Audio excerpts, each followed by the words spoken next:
प्रथम वर्ष कला संस्कृत के पाठ्यक्रम के अनुसार प्रथम प्रश्न पत्र में जो स्वप्न वासवदत्तम नाटक है उसको हम सर्वप्रथम पढ़ाएंगे। नाटक के आरंभ से पहले हम भास के जीवन परिचय के बारे में विचार करेंगे। नाटक के जनक महाकवि भास ने अपने जीवन परिचय के बारे में कोई स्पष्ट संकेत नहीं दिया है, फिर भी उनके संबंध में प्रचलित किंवदंतियों तथा उनकी रचनाओं के आधार पर थोड़ा बहुत परिचय देने का प्रयास किया जाता रहा है। किंवदंतियों के आधार पर भास के संबंध में 3 किंवदंतियां प्रचलित हैं, जिनके आधार पर उनकी जाति आदि का सत्यापन होता है, जो इस प्रकार है। भास के संबंध में एक किंवदंती यह है कि वे जाति से धोबी थे, ऐसा आचार्य मम्मट ने अपने काव्य प्रकाश में उल्लेख किया है। दूसरी दंत कथा उन्हें धोबी बतलाती है और उनका ही नाम घटकरपर नामक कवि बतलाती है।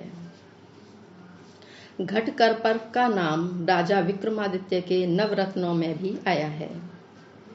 तीसरी किंवदंती के अनुसार एक बार व्यास और भास कवि में प्रतिष्ठा के लिए झगड़ा हुआ और उन्होंने इसका निर्णय करने के लिए अपने ग्रंथ अग्नि को अर्पित कर दिए। कहा जाता है कि व्यास के ग्रंथों को अग्नि ने भस्म कर दिया, किंतु भास के नाटकों में से स्वप्न वासवदत्तम अग्नि में भस्म नहीं हो सका। संस्कृत विद्वान राजशेखर ने इसकी पुष्टि की है।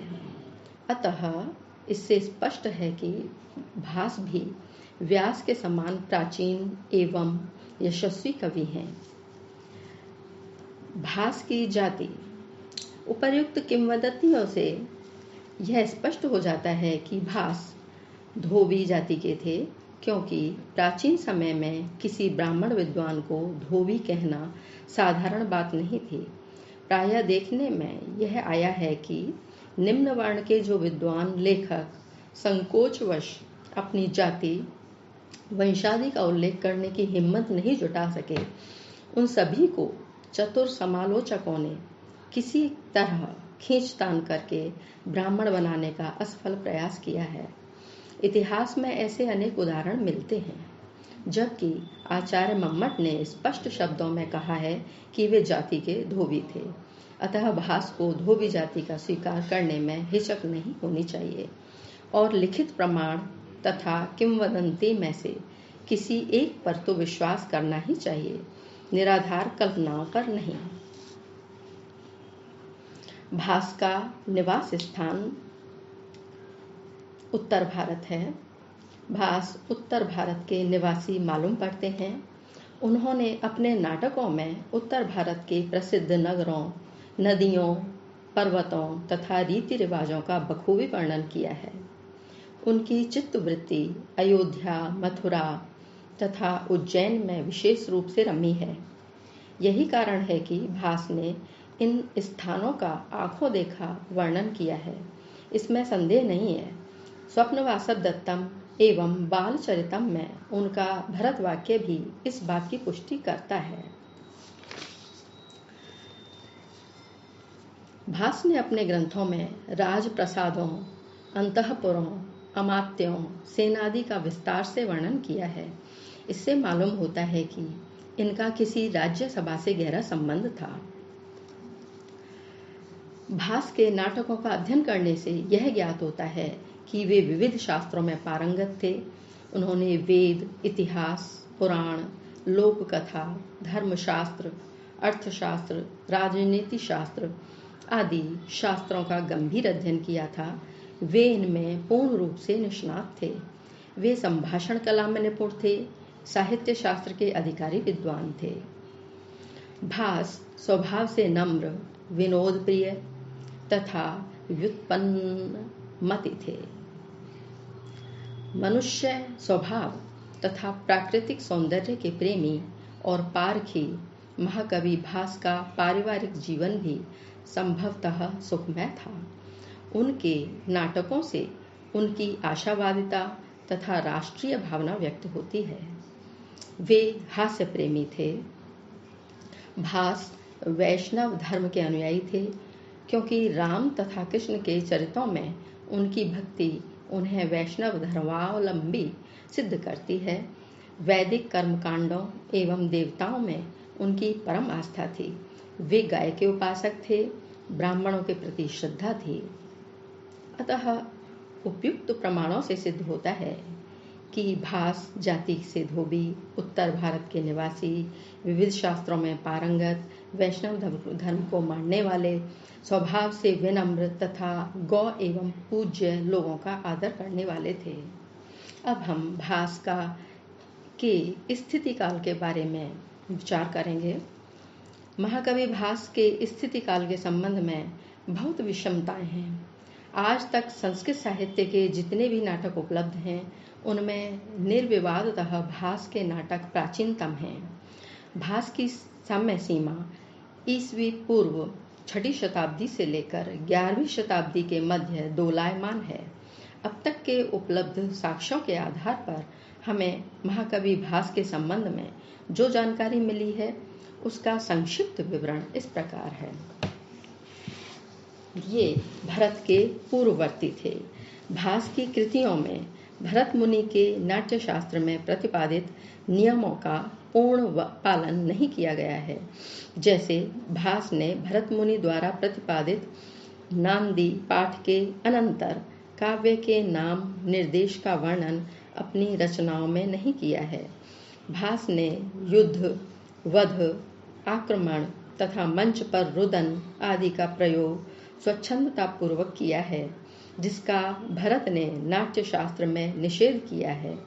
अतः भास आचार्य भरत ईसवी पूर्व प्रथम शताब्दी से पूर्ववर्ती थे। भास वात्स्यायन से भी पूर्ववर्ती थे। वात्स्यायन का ज्ञान भास को नहीं है, क्योंकि रावण जब प्रतिमा नाटक में अन्य शास्त्रों की गणना करता है, उस समय वात्स्यायन के कामसूत्र का उल्लेख नहीं है। अतः भास वात्स्यायन से पहले हुए होंगे।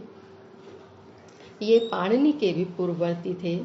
महाकवि भास के नाटकों में व्याकरण संबंधी प्रयोगों में पाणिनि से यत्र तत्र वैषम्य है। अतः भास पाणिनि, जो ईसवी पूर्व चतुर्थ शताब्दी के थे, उनसे पूर्ववर्ती होंगे। साथ ही भास नाटक चक्र के शोधकर्ता टी गणपति शास्त्री ने भास के नाटकों में उपलप्स्यते काशीराजज्ञः आपृच्छामि अवंत्याधिपतेः आदि प्रयोगों के आधार पर पाणिनि से पूर्ववर्ती माना है।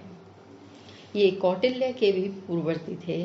प्रतिमा नाटक के पंचम अंक में रावण के परिचय में जिन अधीत विद्याओं का उल्लेख है, उनमें महाकवि भास ने बृहस्पति के अर्थशास्त्र का तो उल्लेख किया है, किंतु कौटिल्य के अर्थशास्त्र का नहीं। अतः भास कौटिल्य से भी पहले रहे होंगे। अब रामायण महाभारत के आधार पर हम इनके स्थिति काल का अनुमान लगाते हैं। भास के नाटकों का आधार रामायण महाभारत लोक कथाएं हैं। भास के नाटकों में से 2 नाटक स्वप्न वासवदत्तम, प्रतिज्ञा यौगंधरायण ऐतिहासिक घटना पर निर्भर हैं। इनमें वर्णित कौशाम्बी के राजा उदयन, उज्जैनी के प्रद्योत, मगध के राजा दर्शक 6वीं शताब्दी ईस्वी पूर्वी के राजा हैं। अतः भास का पूर्वतम समय 600 ईस्वी पूर्व ही सिद्ध होता है। भाषा की प्राचीनता के आधार पर भास की भाषा प्राचीन दशा को प्रकट करती है। साथ ही उनके रूपकों में वर्णित सामाजिक दशाएं भी ईस्वी पूर्व 6वीं शताब्दी से संबद्ध हैं। कालिदास के आधार पर यदि हम इनके काल का परीक्षण करें तो महाकवि कालिदास ने मालविकाग्निमित्रम की प्रस्तावना में सूत्रधार के मुख से भास आदि का बड़े ही आदर पूर्वक नामोल्लेख किया है। अतः स्पष्ट है कि भास कालिदास से पूर्ववर्ती हैं। चारुदत्त रचना के आधार पर शूद्रक का मृच्छकटिकम रूपक महाकवि भास के चारुदत्त नाटक का ही परिवर्धित एवं परिष्कृत रूप ज्ञात होता है। अतः भास शूद्रक से पूर्ववर्ती हुए होंगे। कौटिल्य ने अपने अर्थशास्त्र में भास रचित प्रतिज्ञा योगंधरायण का एक श्लोक प्रमाण स्वरूप उद्धृत किया है। अतः भास का समय कौटिल्य से पूर्व भी सिद्ध होता है। बौद्ध आचार्य दिग्नाग ने अपनी कुंदमाला में दशरथ को पणिमाग दो महाराओ कहते हैं। दशरथ की प्रतिमा का यह उल्लेख केवल भास विरचित प्रतिमा नाटक में ही है। अतः स्पष्ट है कि दिग्नाग को यह नाटक ज्ञात रहा होगा। अतः दिग्नाग से भी भास पूर्ववर्ती होंगे। इसके अतिरिक्त बाणभट्ट 7वीं शताब्दी, वामन 8वीं शताब्दी, अश्वघोष प्रथम शताब्दी, वागपतिराज 9वीं शताब्दी आदि कवियों ने भी उनका आदर पूर्वक उल्लेख किया है। इस प्रकार अंतरंग एवं बहिरंग साक्ष्यों के आधार पर भास का समय 450 ईस्वी पूर्व के लगभग मानना उचित है। अब हम भास द्वारा विरचित अन्य कृतियां कौन कौन सी हैं इसके बारे में जान लेते हैं। प्रतिमा नाटक, अभिषेक नाटक, उरुभंग, दूतवाक्यम, पंचरात्रम, बालचरितम, दूत घटोत्कच, कर्णभार, मध्यम व्यायोग, प्रतिज्ञा योगंधरायण, स्वप्न वासवदत्तम, अव्यमारक, चारुदत्तम। ये 13 कृतियां भास की ही हैं। सर्वप्रथम स्वप्न वासवदत्तम के नामकरण के बारे में हमें विचार कर लेना चाहिए। इस नाटक का नामकरण पंचम अंक में वर्णित स्वप्न दृश्य की घटना पर आधारित है। यह स्वप्न दृश्य अत्यंत नाटकीय एवं भाव विशिष्ट है। पंचम अंक में पद्मावती को शीर्ष वेदना से पीड़ित जानकर उदयन उसे देखने समुद्र गृह में जाता है और वहां उसके न मिलने पर वहीं स्थित शैया पर सो जाता है। इसी समय वासवदत्ता भी पद्मावती की पीड़ा का समाचार जानकर समुद्र गृह की ओर चल देती है।